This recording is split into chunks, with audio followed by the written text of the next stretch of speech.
The views expressed on Skeptically Speaking are not necessarily the views of this station, its affiliates, sponsors, or advertisers. Bring it on, the skeptics await your letter. Your call, tweet, homing, pigeon, whatever. Desiree Shell gonna raise a little hell, metaphorically that is. Cause we're skeptically speaking. Hi, and welcome to Skeptically Speaking. I'm Marie-Claire Shanahan, guest host today for Desiree Shell. I'm really pleased to be joined by Dr. Linda Kah from the University of Tennessee. Dr. Kah is an associate professor of carbonate sedimentology and geochemistry, and she often conducts her fieldwork in faraway locations such as Baffin Island and the Ural Mountains. But her current project is easily the most far-flung of all. She's one of the scientists working on geological analysis of Mars as part of the Mars Science Laboratory project, best known for the Curiosity rover, which landed on the planet in August 2012. Welcome. It's great to have you here today. It's great to be here. Thank you. So can you tell me a little bit about what your role in the project is? Yeah, my role is really twofold. I was brought into the project as a geologist, as somebody who has expertise in interpreting what we see in the rocks and trying to understand everywhere from large-scale layering of rocks to very fine-scale features. And I was brought in to the team that is led by Mike Malin at Malin Space Sciences in San Diego that built a number of the cameras on the Curiosity rover. Now that the rover has landed safely and is doing incredibly cool science, I spend part of my time working as part of the camera team, trying to ascertain that the goals of the scientists can be translated correctly to activities with the cameras. And then I spent much of my rest of my time looking at the images and doing what I do in most of my normal life and career, which is staring at the images and staring at the rocks and trying to figure out what I'm looking at. That sounds like geology. Pretty much, yeah. So you said that you were brought on as part by one of the people working on the camera, is that right? Yes. So how did you become the kind of person they'd turn to, that a camera team would turn to and say, we'd really like you involved in this? Yeah, I think a lot of things in life are happenstance. And I'll say that right now because it really is. The lead scientist for the Mars Curiosity rover mission is a man named John Grotzinger. He's a professor at Caltech. He formerly was a professor at MIT in Boston. I did my undergraduate work at MIT and, in fact, worked as an undergraduate with John Grotzinger. And so fast forward 10 years down the road, when John Grotzinger got very involved in space missions for the first time 9 years ago with the MER rovers, Spirit and Opportunity, that are currently still on Mars, and Opportunity still actually running and working on Mars. People got to know him and really got to see how having terrestrial experience in particularly sedimentary geology, looking at features at the Earth's surface, was very helpful in Martian science. And so when plans first started getting laid for the MSL rover mission, a number of the PIs, the people that were in charge of different instrumentation, started looking around for scientists that they might ask to join their team. And I got an email one day from these folks out in California saying, yes, we know you know absolutely nothing about Mars, but we hear you're really good at rocks. So how would you like to go to Mars? And at that time, I was actually doing a lot of work in West Africa, which was getting, let's just say, significantly more difficult to travel to because of terrorist activity and coups in the country every 2 years. I was also wanting to sort of settle down and start a family. And I thought, try to go back to North Africa and get kidnapped and held for ransom. Go to Mars. And it ended up being a relatively easy choice. The possibility of joining a Mars mission was not anything that I ever thought that I would do in my life or my career, but it was tremendously exciting. Nobody really knows what's going on, and it's an opportunity to do something really out of this world. Yeah, literally. That's really neat. You're right. It seems like a lot of the questions are very new that you and your team are asking. Is that fair to say? Some of the questions are very old. I mean, the basic question, could life have existed on another planet, is a very old question. It's almost inherent to human nature to wonder whether or not we're the only things out there. And so that's a very old question. But with the analytical capabilities of the Curiosity rover, we can begin to ask a series of deeper questions. One of the primary questions for NASA has always been, in the search for the potential for extraterrestrial life was there water? We know here on Earth, the absolutely fundamental properties necessary for life are water, nutrients, and energy. Well, nutrients are simply chemicals. You can pretty much get nutrients on any planets. Energy, you pretty much can as well. I mean, the primary source of energy on Earth is sunlight. On any planet, there's going to be sunlight, but there's also geothermal energy or heat from within the planet itself. And there can be electrical energy from an atmosphere. There can be chemical energy from chemical gradients within the materials that make up a planetary surface. We've always known that we have nutrients and we have energy, but what we really needed to look for was water. Mars, over the last decade or more, has shown again and again that it has had water, or at least fluids, stable at the surface. But now what we can do is re-ask that question in a different way. We can start to ask higher order questions. How long was the water there? What exactly was the chemistry of the water? Was the water long lasting? How much effect did water have in changing the chemistry of the Martian surface? And so we're asking a new suite of questions that all come back to the interaction of fluids with a planetary surface. And is that part of the reason why, and I think this started with Grotzinger, with having to kind of develop a new sort of team to work on Mars as opposed to those who would have worked on the moon previously? I think that that's part of it. I mean, the moon is, like all planetary bodies, an igneous body. It's made out of igneous rock, material that has crystallized from a molten state. Think of a volcano here on Earth. All planets have their bases, or all of the rocky planets have their bases as igneous bodies. But Mars is different. Mars has an atmosphere, and with that atmosphere, what we can get is wind. We can get a water cycle, so we can get evaporation and precipitation. And those are things that only happen on planets that have an atmosphere. So our moon, you hit the moon with a rock, you make a crater, and the crater just sits there forever. But on Mars, what happens is we continually resurface the planet. We change it, we alter it, we erode material from one place, we deposit it in another. And that is a sedimentary process. And that aspect of sedimentary geology had really been, I think, underrepresented in the planetary community. There are a lot of people that do it, but by and large, it had been a little bit more underrepresented. I mean, we have just a huge team of scientists on the Curiosity rover. There's over 250 scientists with a huge range of expertise, because we never know exactly what we're going to run into. So it's been a lot of fun. Yeah, I can imagine working with such a big, diverse team would be really interesting. We were all brought together at the beginning of the mission. We all went out to the Jet Propulsion Labs in California for the excitement of the landing, and graciously, it was a wonderful landing. And so then we got to get to work. And we all spent about 3 months out there together, which, is a long time to spend away from home. Let's just put it that way. Yeah. But I think it's absolutely critical. We were able to put faces to names. We're able to get to know each other as people and as scientists, to learn how to take all of these diverse interests and these diverse expertise and put it together into a working team.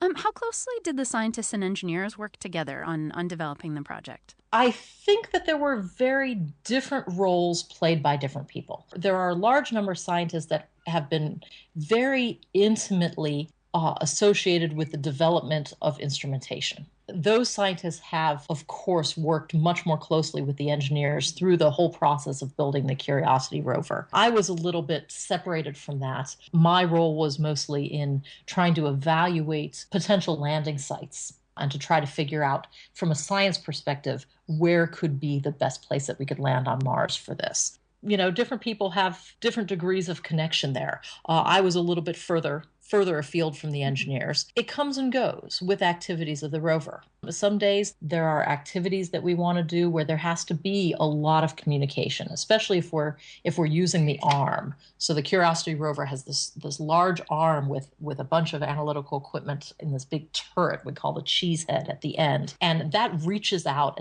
and can touch rocks. But in order to do that, that's an engineering feat in itself. And so whenever we target something with the arm, there's a lot of back and and forth, even on a daily basis, between the scientists and their desires and the engineering team to try to assure that we can get the types of data that we want. You're listening to Skeptically Speaking. I'm here with Dr. Linda Kah, Associate Professor of Carbonate Sedimentology and Geochemistry at the University of Tennessee, and one of the researchers working on NASA's Curiosity rover project. So you sort of mentioned that when you got invited on, there were some challenges with your other field work that you thought this might solve. In some ways, it was closer to home. But what are some of the challenges maybe that are new to actually working on Mars? I'd imagine it's hard to do this kind of work without being able to bring home samples, for example, or sort of being up close and personal. I will admit straight off that I am completely humbled. I no longer know whether or not I'm worthy as a geologist. And that may sound funny, but I have never before worked entirely remotely. I am very much a field geologist. I like getting down and dirty, getting on my hands and knees, putting my face up to the outcrop, breaking rocks, holding them, carrying them home. My microscope is my favorite piece of analytical instrumentation. I love my microscope. I love spending months in a tent in the middle of nowhere. To work on Mars has made me question everything I know. We get images back and we have 200 people in a room and we look at these images and we talk about them. I'll tell you right now, if you get 20 geologists on an outcrop, the side of the road, they will argue about it. But they will be arguing at a very different level. They'll be arguing about details, but they'll generally agree on what type of rock is it. Is it igneous or sedimentary? This is something on Mars that we argue about on a regular basis. I came back to the University of Tennessee in November, and people around the department were asking me what I thought, and I just said, I don't think I can tell an igneous from a sedimentary rock anymore. I'm no longer certain, because anytime I saw a feature in a rock that I thought that I could definitively say something about, somebody with a different background and a different expertise would come up and put a slide up and put an image up and say, yes, but this is... And they would say something completely different. And you start realizing that you really do need a team of people with their aggregate expertise to start to ask questions when you only have an image. It's easy to be fooled. It's easy to be fooled by shadowing, by light.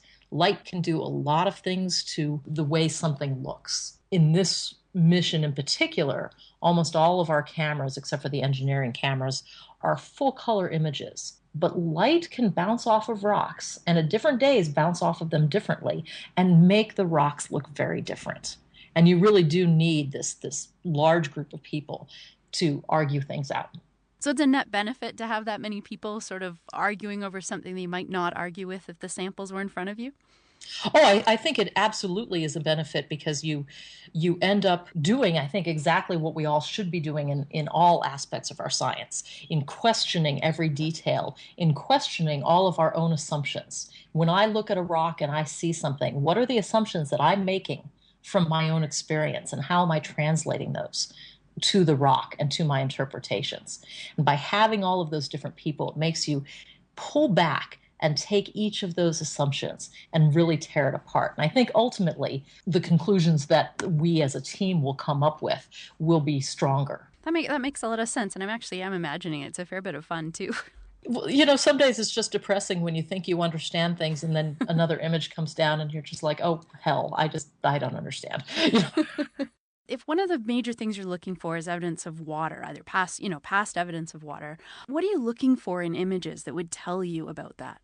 Well, in the images that have come down that have already been out on the internet, we actually got a lot of evidence right away. When we first landed and first put on our cameras to look around us, we saw that we're in this broad, flat area, pretty boring looking all in all. But that was exactly what we wanted out of a landing site. We wanted someplace where we weren't going to damage ourselves as we landed. But then we started looking at individual rocks that were part of the substrate, even from the very first days, because the jets from the lander, when we were landing, actually dug into the substrate and actually excavated some bedrock. And when we began looking at this bedrock, it looked like concrete.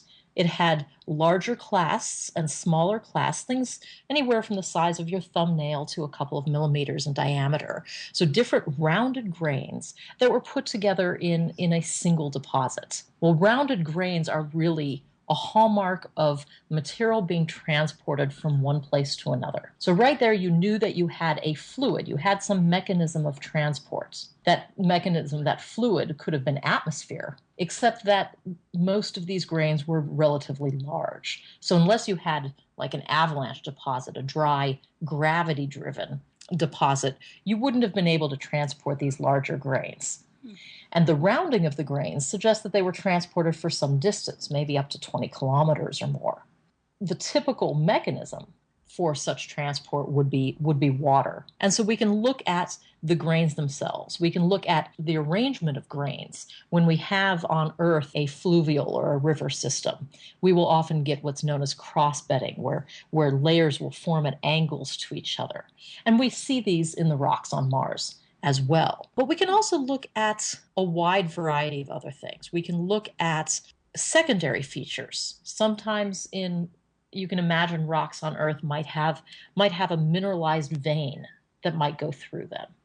This mineralized vein usually is telling us something sort of big and broad about the rock's history.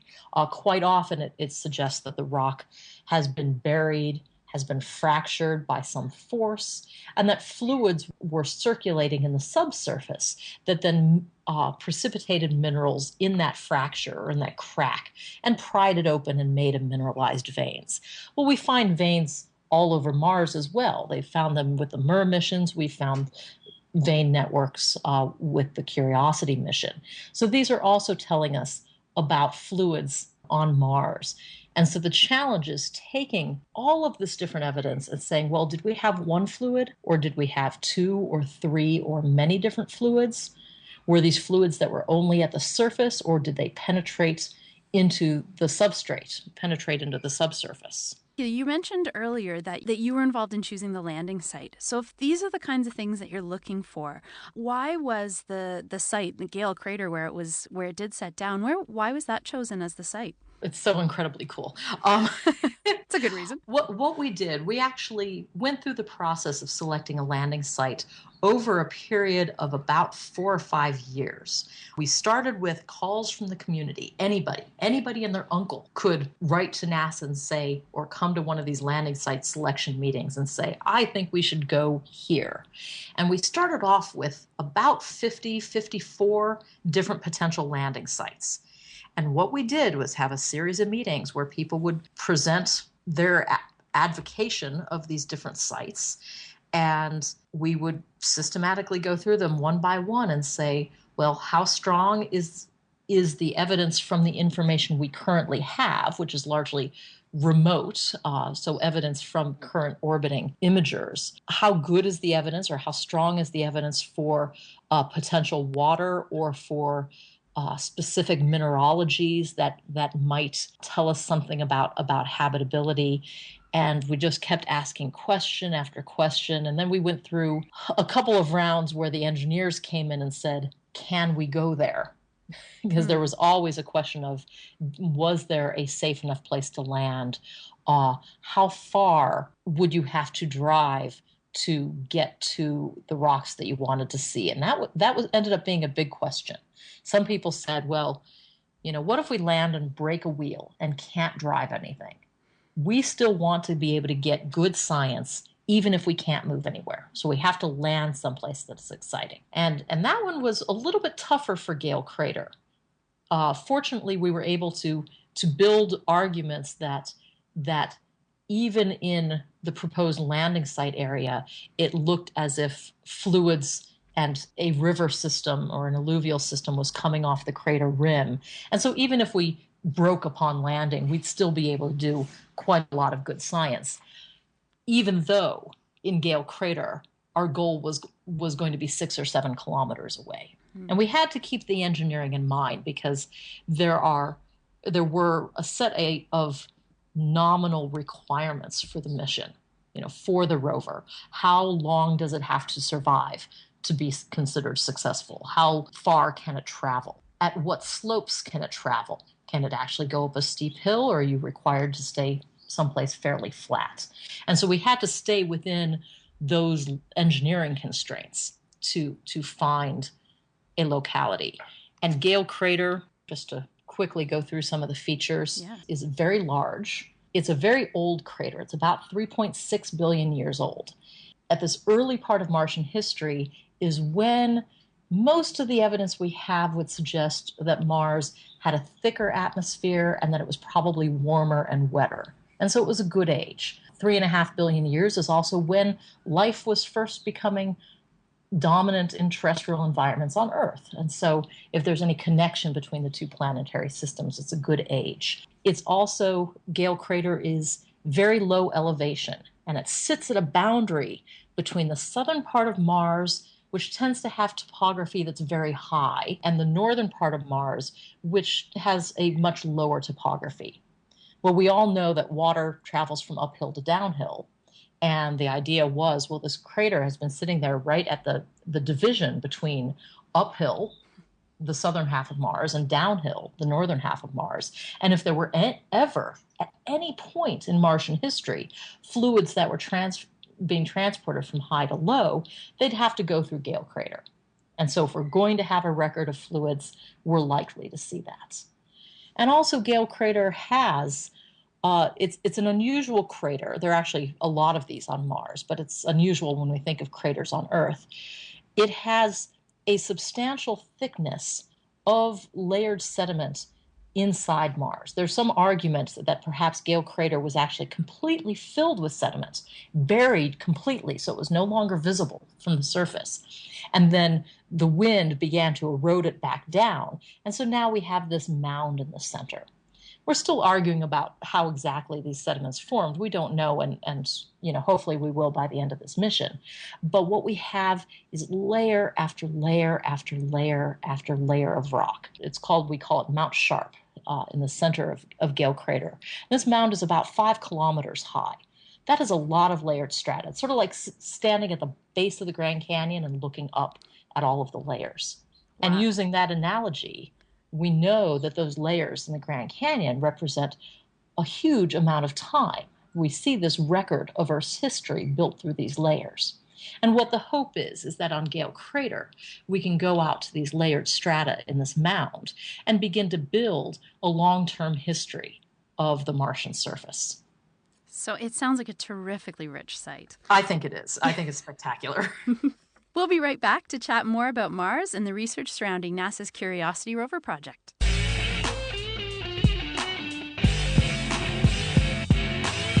Skeptically Speaking is rebroadcast on a number of fine radio stations. To find out where Skeptically Speaking airs near you, to listen to past episodes, or download the weekly podcast, check out our website at skepticallyspeaking.com. While you're there, follow the links to connect with us on our Facebook page, our Twitter feed, or to subscribe to the show in iTunes. And now, back to the show. Welcome back to Skeptically Speaking. I'm guest host Marie-Claire Shanahan, here today for Desiree Schell. I'm speaking with Dr. Linda Kah, sedimentologist and geochemist at the University of Tennessee. We've been chatting about her work as part of the imaging research team involved with NASA's Mars Science Laboratory and its Curiosity rover. So we were just talking about Gale Crater and what a fascinating site it is. I'm wondering, you've also mentioned sort of working with this huge team of scientists. Do you all work together studying everything that comes in, or is this sort of large terrain divided up in any way between you? We work together, but patchily, especially now that we're working remotely. We're working from our home institutions. Most of us have gone back to our universities and are also having to deal with not just this mission, but our graduate students and our undergraduate students and teaching classes. And so very few of us are actually in there working the mission every single day. Mm. The way we actually run the mission on a day-to-day basis is data will be downlinked. It will come down from the rover from the previous day's planning. And some scientists, many scientists, as many who happen to call in and look at the data that day, take a look at it, begin to get ideas about what we might want to target for science activities in the following days, or on Mars, there's sols, the Martian day, in the following sols. And we will have discussions, and these are sort of 2-hour discussions that occur daily, where scientists will call in. We do this all over teleconference now and in chat rooms on our computers. We talk about different targeting possibilities.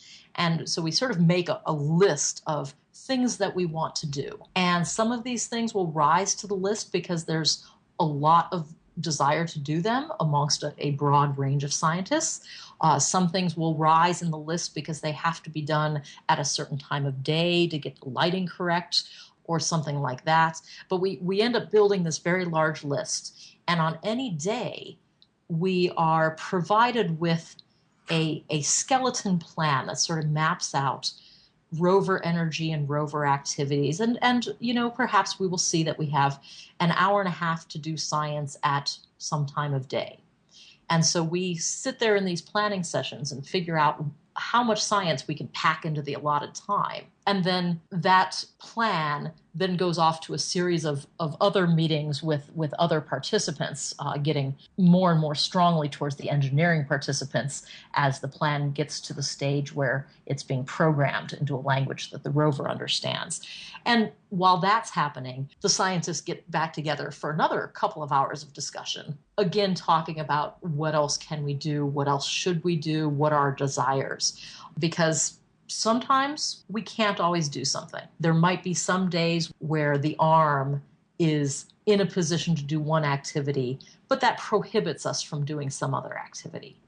And so we always have to balance this. And so we basically have a list that grows and shrinks and keeps getting passed forward day by day with different scientists participating.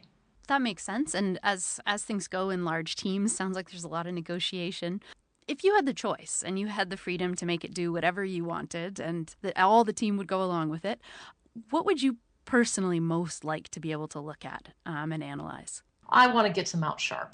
Right now, we're at a place that is terrifically exciting. It's a place that we've termed Yellowknife Bay. We are in the final stages of actually commissioning all of our equipment. I mean, it's been multiple months, but this is a big rover with a lot of equipment. And we have to test everything and make sure it works. And so we found a place that the scientists agreed was exciting to test our equipment. But I am a stratigrapher at heart. I like layers of strata. I would turn around and drive to Mount Sharp. But this is not an easy decision. I mean, we have had and will continue to have discussions about how fast do we go there? I mean, we started these discussions before, when the mission had launched and was someplace between here and Mars. We had the discussion, can you actually get 250 scientists to say, shut up and drive? And the answer is no, you can't, because there's so many things to see. We're 6 kilometers from Mount Sharp. You could walk there in a relatively short period of time, but there's so many things to see between here and there. And when you're working on a landed mission, this was the way it was described to me before I really understood, and it's absolutely true. It really is like doing field geology, except that you're looking through a straw. You're seeing only a tiny portion at any given time, and it takes days to move that straw. If you can only look one place with that straw per day, how do you take a 360? How do you look all the way around you? If you were standing on Mars, you would stand there. You'd take 2 minutes, you'd turn around, you'd look closely at everything, and you would process it so quickly that you would then know what you wanted to do. But we will never be able to work on a time scale like that. No, that's a really good analogy. It really does give a sense of how limited each sort of particular piece of this is and how hard it must be to sort of work to integrate it all. It definitely is, because we have the ability to make so many measurements, but we are still limited with respect to time and energy on any given sol. So if we wanted to throw every piece of equipment we had on one feature, it would take a week or more. And so the more features you want to throw everything at, all of a sudden you start expanding your time frame. You're listening to Skeptically Speaking. I'm here with Dr. Linda Kah, Associate Professor of Carbonate Sedimentology and Geochemistry at the University of Tennessee. Her work is focused mostly on understanding the evolution of habitable environments in the early Earth, but she's branched out and is now one of the researchers working with NASA's Curiosity rover project. So you were mentioning that there's a lot of testing going on right now.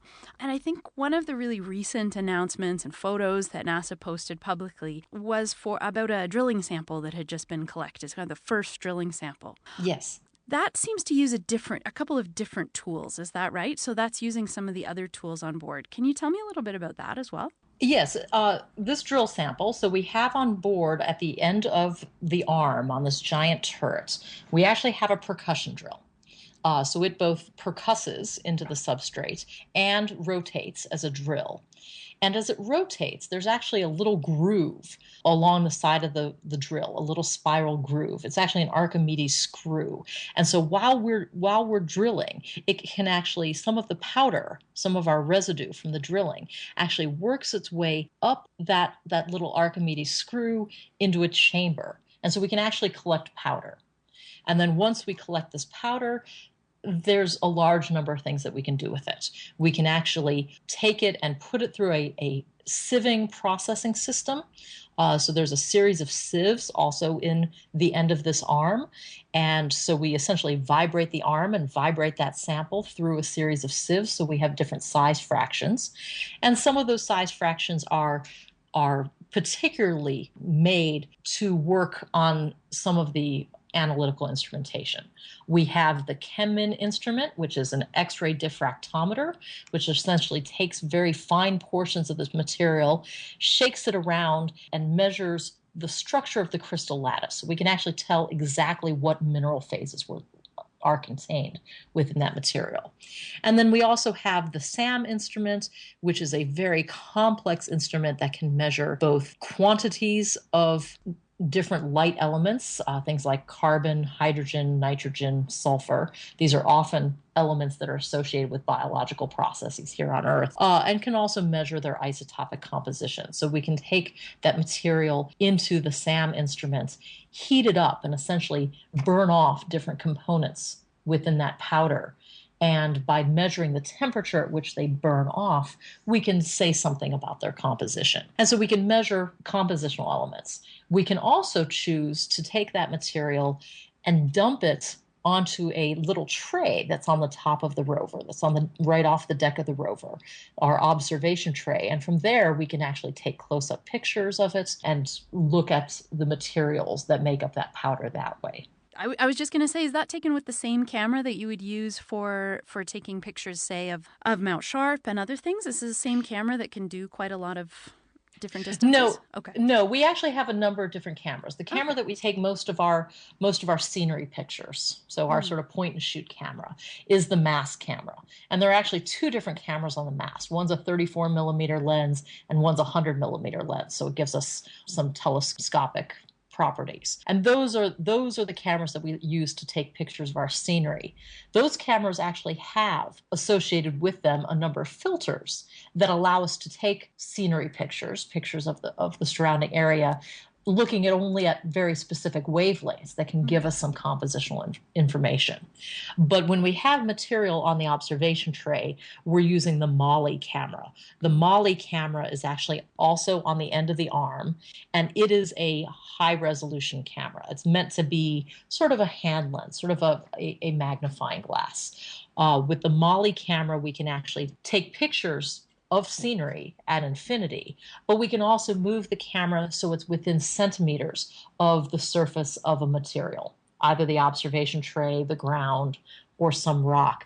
And when we get that close, we're then taking pictures that are very high resolution. We're talking on the order of 13 to 15 microns per pixel.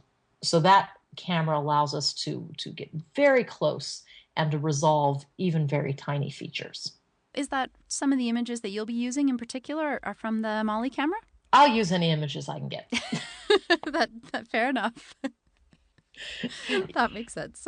There are different purposes. You match the scale of your question with the scale of your data. You can ask very different things when you're using these different cameras. And sometimes you need to use both of them. We will often see something. We can use the MASS camera to take pictures essentially at the feet of the rover. So that's about as close as you can get. It's about 2.5 meters away from the camera. But you'll often see things and say, oh man, we got to get a closer look at that. Because once you can put MOLLE on something and get such high resolution, you can see individual grains. You can see individual crystals. All of a sudden, you can ask a completely different suite of questions. I often work with elementary teachers who are teaching about simple machines, and I'm so excited to add that to our discussions of Archimedes screws. That's going to be the best new example I've had in a long time. Well, I was recently in my son's second grade classroom, and I brought a bunch of red blue anaglyphs, so three-dimensional pictures, and brought in red blue glasses. And so we looked at Mars in 3 dimensions. And so we got to talk about why the human being can see in 3 dimensions, because our eyes are separated. Each eye sees things at a slightly different angle, and our brain puts this together and gives us a 3 dimensional picture. This is something that, even 8-year-olds who have seen 3D movies can understand, because when you take off your glasses in a 3D movie, everything looks blurry. It looks like there's more than one picture. And that's exactly what we do on Mars. We take more than one picture from a slightly different angle, and then we can use the red blue glasses to help our brain superimpose these and see them in 3 dimensions. Yeah, it's fun working with kids. They love it. It's the only time I get to hear my kid tell me how awesome I am. Hey, we'll take it, right? Exactly. So I want to depart from Mars for a second, just before we run out of time. I mentioned off the top that you've done some field work in the Canadian Arctic, up in Baffin Island, I think, in particular. Yeah, I've worked actually both in the Eastern and the Western Arctic. So I've worked both on northern Baffin Island and also sort of southwest of Coppermine, of Kugluktuk. Oh, cool. I have a fondness for the Canadian North. I lived in Nunavik for a little while myself. I love it up there. Yeah. So what I wanted to ask, actually, is there anything you've learned from that type of field work, some of it done here in Canada, that will help you with the work that you're doing on Mars now? Well, really, it was northern Canada that taught me how to look at rocks. I did my PhD up on northern Baffin Island, Baffin and Bylot Islands. I've spent 3 or 4 summers there, another 2 summers in the Western Canadian Arctic. And there's nothing to beat the experience of simply seeing lots of rocks, and especially when you're a young graduate student, you spend a lot of time struggling. Especially I was up there without my advisor. He stayed down in Massachusetts. And so I was up there, my first season, I think, was 9 weeks, 9 weeks on northern Baffin Island with me and an undergrad field assistant in a tent. And half the time, I swear, I didn't know what I was doing.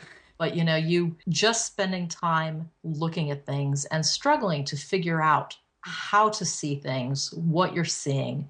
And then particularly when you're actually in the field, when you can actually trace out features and see what happens to them laterally.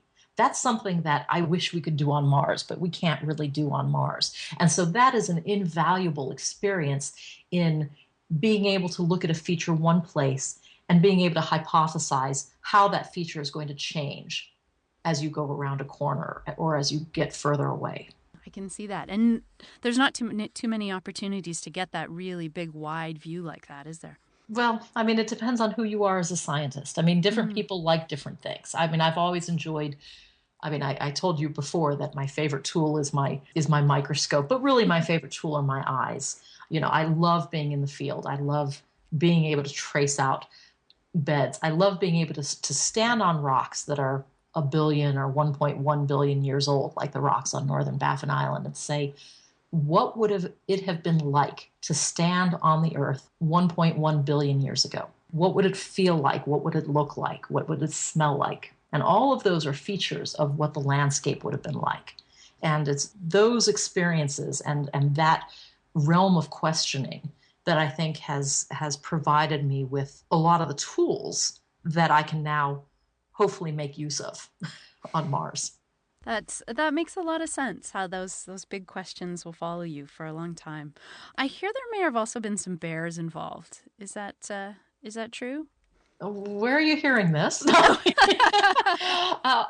was called bear bait one day by several float plane companies. Actually, unfortunately, the last time I was in the Canadian Arctic, I was southwest of Kugluktuk in the Dismal Lakes area. I was there with one undergraduate student, and we'd been having a great time, and it was a beautiful night, and we'd fallen asleep to the sounds of a tundra swan on the lake that was by our camp, and woke up to the sounds of a Barren Lands grizzly tearing apart our camp. It was not the best experience of my life. Nope. I can imagine it wouldn't be. So Mars thankfully has no bears, so that's a good start, right? Yeah, not yet. Or not that we know of. So aside from this lack of bears, is there anything else you think we should be paying more attention to on Mars? Oh my, that's an interesting question. I don't think I've ever been asked that one before. I think that we as humans need to pay attention to the complexity of the world, the complexity of other worlds. And I think that nowadays, particularly in the United States, there is an attitude that science should either know the answers or something, or be able to give us particular answers. One of the things that I love most about being a scientist is realizing how interconnected everything is on the planet Earth. And this type of complexity does not lend itself well to political solutions. And, I think that my wish as a scientist is that we could have a community, a society that better appreciated the complexity of the world and the fact that there are a lot of things that we don't know. And the fact that being able to say, I don't know, as an answer to a question is probably one of the most selfless acts a scientist can do.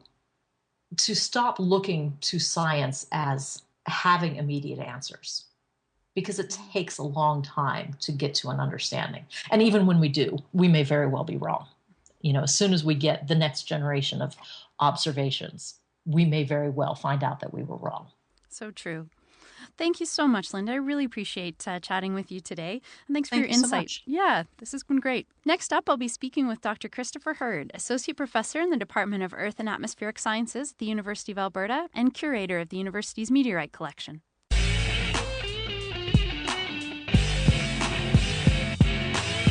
On the next episode of Skeptically Speaking, we're looking at invasive predators, changing ecosystems, and the ethical questions raised by killing one species to save another. We'll speak to science journalist Will Stolzenberg about his book Rat Island, Predators in Paradise and the World's Greatest Wildlife Rescue. And researcher and blogger Bug Girl returns to educate us about insect conservation. That's next week on Skeptically Speaking, on your local radio station, or online at skepticallyspeaking.com. Welcome back to Skeptically Speaking. I'm Marie-Claire Shanahan, guest host today for Desiree Schell. My next guest is Dr. Christopher Hurd. Dr. Hurd is an associate professor in the Department of Earth and Atmospheric Sciences at the University of Alberta and curator of the university's meteorite collection. He's worked at NASA's Johnson Space Center before coming to Alberta in 2003 and recently completed a year as a visiting scholar at the Smithsonian Institution Museum of Natural History. So welcome. Thanks so much for joining me today.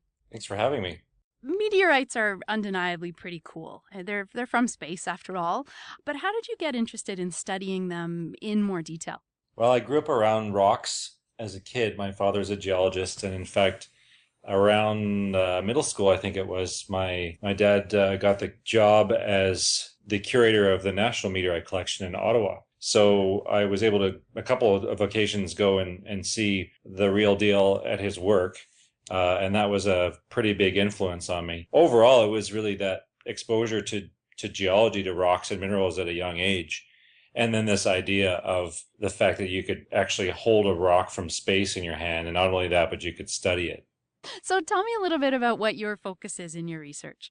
I've definitely had an expansion in my research since coming to the U of A. I did my PhD at the University of New Mexico in rocks from Mars. The only rocks that we have from Mars are meteorites. Mm-hmm. So there were plans to go to Mars and with rovers to pick up samples and blast them off and bring them back. But in the meantime, we have now something like 65 different rocks from Mars that have been blasted off by nature, by other impacts on the surface that have come to us that way. So I went off after doing an undergrad degree at Queen's. I went off to the States to do my PhD working on meteorites from Mars. And those still really are my first passion scientifically. They're definitely the thing that drives a lot of my research. But since then, I've also expanded into working on meteorites from other places, mostly from interesting asteroids in the asteroid belt, mostly through opportunities that have come up related to the U of A meteorite collection. Tell me more about how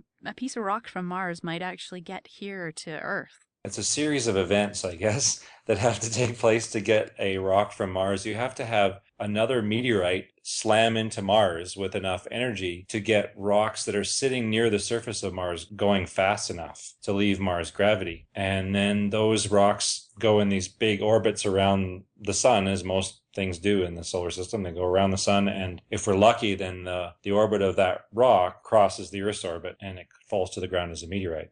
Wow, you know what? I never had thought about that's one of the places where meteorites would come from.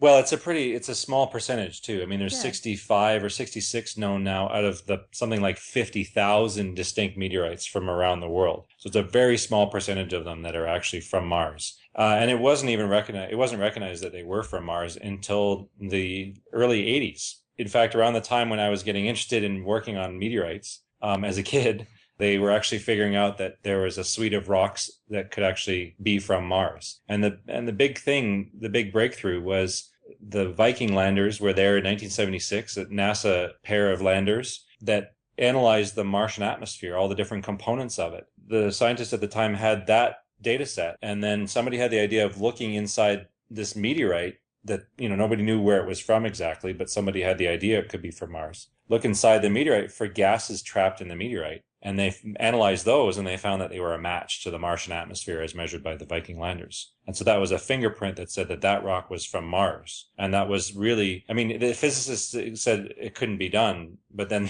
the scientists, the chemists and geologists said, it's here, there it is, And so the physicists had to revise their model, which is always sort of tickles me a little bit. Yeah, the answer seemed to be, it's obviously here. It had to get here somewhere, somehow. Yeah. So let's figure out how it happened as opposed to figure out whether it's probable or possible or not. What can those types of meteorites tell us about Mars? They are all igneous rocks, so igneous, metamorphic, sedimentary are choices, but they're all igneous, so they formed as lavas flowing on the surface of Mars, maybe on one of the large volcanoes, or as a sort of a shallow intrusion, magma coming up and just kind of squeezing into the crust a little bit. They tell us about, how they cooled off and crystallized, but you can also study them in detail and get an idea of where they came from, because they would have melted out of the interior of Mars. So something, some heat being released from the interior of Mars caused the magma to form in the first place at some depth within the planet. And so by studying the rocks that came from, started life that way, we can figure out what the inside of Mars would look like. Wow, that's fascinating. I mean, that's something there are rovers there at least looking at the surface right now, but there's really no way to get down underneath that. What's interesting, though, is that in the last few years, we've come to realize that there's actually a bit of a sampling bias in what we get in the Martian meteorites. The surface of Mars is mostly ancient with lots of craters, and there's some younger areas where lavas have resurfaced it, and there's other areas where wind and water have covered it over with sand and dirt and stuff.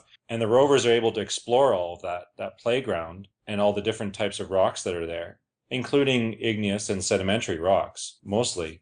But the Martian meteorites are biased towards these igneous rocks, and especially ones that are quite young, relatively speaking, 600 million years old or younger, which in the whole, 4.5 billion year lifespan of Mars is actually quite young. So we're realizing that this whole violent process of blasting a rock off the surface of Mars means that only the strongest actually survive the trip. So something that's really weak and like a sedimentary rock that's poorly sort of, what we call consolidated or poorly sort of stuck together is not likely to make the trip. We're realizing that having rovers on the surface and rocks in our labs are very complementary to each other. But we also realize that the next step scientifically is to actually have one of those rovers collect samples and bring them back, because we're going to get samples that we wouldn't get otherwise. You have some Mars meteorites in the University of Alberta collection, is that right? We have several samples now. I've been gradually working away at getting a few more since I started in the job. And the most recent one was about a year ago. We had some funds available to purchase a sample of the Tcent Morocco Martian meteorite. And the special thing about this one is that of those 65 or 66 meteorites from Mars that have been found all over the world, only 5 of them have ever been witnessed. In other words, where there was a fireball and, in the sky, and then rocks were found on the ground that were found to be from Mars. And the 5th time was this Tcent meteorite in July of 2011. And the previous one to that was in 1962. So almost 50 years prior was the last time there'd ever been a witnessed fall of a Martian meteorite. So it happened in 2011 in Morocco, and we were able to be one of the first places anywhere, scientific institutions to actually get a piece of it. Wow, that's probably a great part of the collection.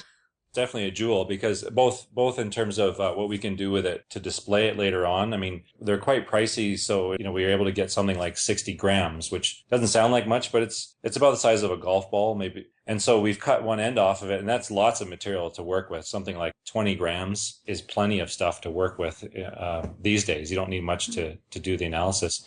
And the rest of it we'll eventually try to put on display so people can actually see, a real rock from Mars. And then, like I said, the rest of it we've sliced and diced and done all sorts of things with, and it forms the basis of a lot of research going on right now. You're listening to Skeptically Speaking. I'm speaking today with Dr. Christopher Hurd, Associate Professor of Earth and Atmospheric Sciences and Curator of the University of Alberta's Meteorite Collection. So you were just telling us about a sample that you'd gotten from the Thiessen meteorite, and that you had a lot available to you to do analysis.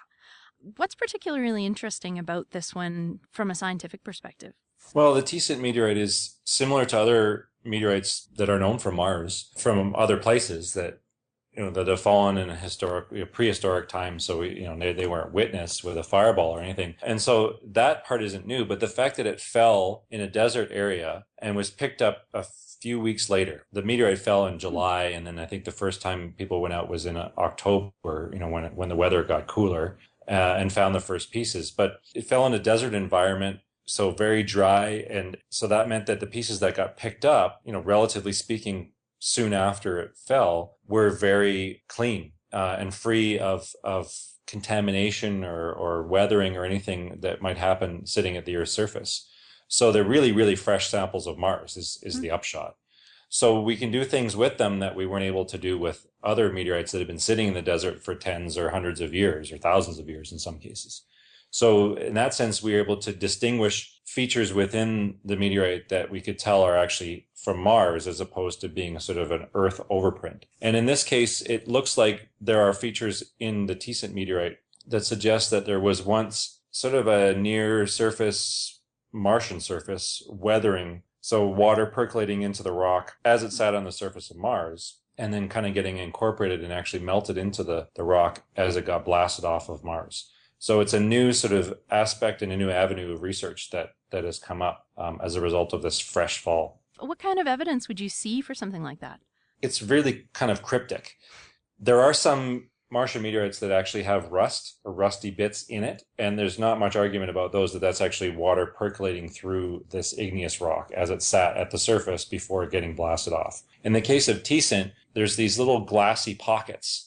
These glassy pockets are the same places where you find Martian atmosphere in this meteorite, as well as in the one where it was originally recognized that you could get Martian atmosphere. So we know there's Martian atmosphere trapped in these glassy pockets. The new aspect of this is that it looks like we also have a signature of basically weathering at the surface of Mars. And this is in trace amounts of certain elements. They're not actually the minerals, you don't actually have rust left, but that rust or whatever that was there has gotten sort of incorporated into these glassy pockets when the thing got whacked at the surface of Mars and portions of it melted. I guess it's sort of very cryptic sort of signal of something happening near the surface of Mars as the rock was sitting there. And it's a new area of research. It hasn't been recognized before that you could actually have this kind of process happen.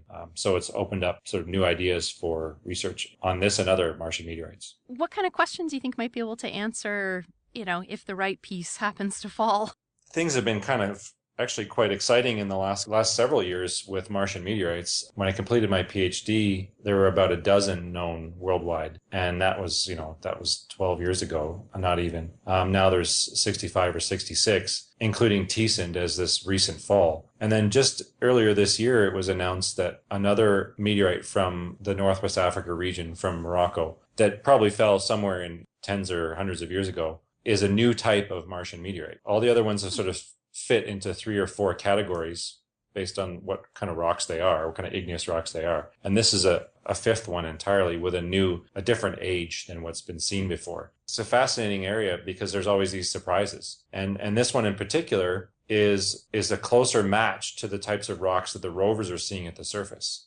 So the Martian meteorites have traditionally been odd by comparison to the rocks that the rovers have analyzed at the surface, but this more recent one, called NWA 7034, Northwest Africa 7034, has turned out to be a closer match. So there's a lot more overlap and increasing amounts of overlap between what we see in the meteorites and what the rovers and landers are seeing. So is this one actually younger? You said it was a different age. Is it even younger than the one? It's you've been older. seeing That's the before? interesting thing. It's about 2.1 billion years old. All the other ones are in this sort of 200 to 600 million year range, most of them. There's a group of them that are about 1.3 billion, and then there's one that's 4 billion years old, give or take. And then this most recent one is 2.1. So it fits in this gap between the very oldest and the next oldest Martian meteorites. So I'd mentioned that you're the curator of the University of Alberta's meteorite collection, and I hear you have a family history of meteorite collections. Why do you think it's important for universities and museums and governments to gather and maintain collections like this? I think a perfect example is from the Apollo days. Apollo wasn't really established as a program for science. The science was a byproduct of essentially a Cold War battle. But over 380 kilograms of rocks were brought back from the moon. Even to this day, those rocks are curated and kept and maintained. And every 6 months, colleagues of mine sit on a committee and they adjudicate requests from all over the world to allocate some of that same Apollo material. Scientists wanting to apply their method or their approach or look at a certain sample in a new way. We're talking like 40 years later, and rightfully so, the U.S. considers the Apollo samples to be U.S. national treasure. Yeah. We have the same type of thing in a meteorite collection or in collections in general. If you have good documentation about how it was collected, if you have a good system of curation, of preservation, but also of curation as people to say, okay, somebody's asked me for half this meteorite. I'm going to say, well, no, I'm not going to give you half of it. I might give you a tenth of it. You'll have to make do with that so we can conserve the rest for other studies, right? Right. So you're not using it up. And you're preserving it indefinitely, and you're reusing samples, and you're saying, okay, well, we don't have this sample, but we have this sample that somebody used for this, but it shouldn't affect your results. That's the kind of thing that you need. If you have all of that and you can preserve it, you have an incredible treasure trove. And the reason for that is because the technology for analyzing these samples is always advancing. We're talking about nanoscale analyses nowadays, and the methods just get better and better and better. That's why you get people asking for Apollo samples every 6 months. That's why you get excitement about another Martian meteorite that's just fallen. That's why curation is so important. 6 months from now, a year from now, there'll be a new method that somebody's developed, and you'll be able to apply that to the same sample, new precision, and you get new insights into that rock that you didn't have before. So it is really important. It's of a lot of scientific value to carefully manage these things. It's incredibly important to preserve them as best as possible. And as a curator myself now, as somebody who, I do research on these, but I also have come to realize the importance of preserving these rock samples. I have a much better idea now of what needs to be done. And we've actually made improvements to the U of A's collection. It now sits in an upgraded facility. There's in a clean room, a room with filtered air, so that even just particles are filtered out. Essentially, you don't have dust building up on the objects as one of several things that we've made improvements to. And that means that those samples, when somebody asks me for a particular sample of the T-SIT meteorite, for example, I know exactly what that rock's been through ever since it arrived in a package, from the meteorite dealer that I bought it from. I have control on what has happened to it, even in the cutting process and all that. And I can say to the person that asked me for that sample, I can say, okay, this sample that I'm sending you has gone through this and this and this, and here you go. It should be fine for your analysis. That does sound very important. Thanks so much for taking some time to chat with me today about your work. It was really great to hear about it and to hear more about the University of Alberta's collection. You're very welcome. So you can find links to the fascinating work done by Dr. Hurd and Dr. Kah on our website, skepticallyspeaking.com. While you're there, click the links to Facebook, Twitter, and Google+, so you can keep up with show news, and to iTunes, where you can subscribe to the program or listen to past episodes. Thank you for listening, and we'll see you next week on Skeptically Speaking. Bring it on, the skeptics await your letter. Your call, tweet, homing, pigeon, whatever. Desiree Shell gonna raise a little hell, metaphorically that is. 'Cause we're skeptically speaking.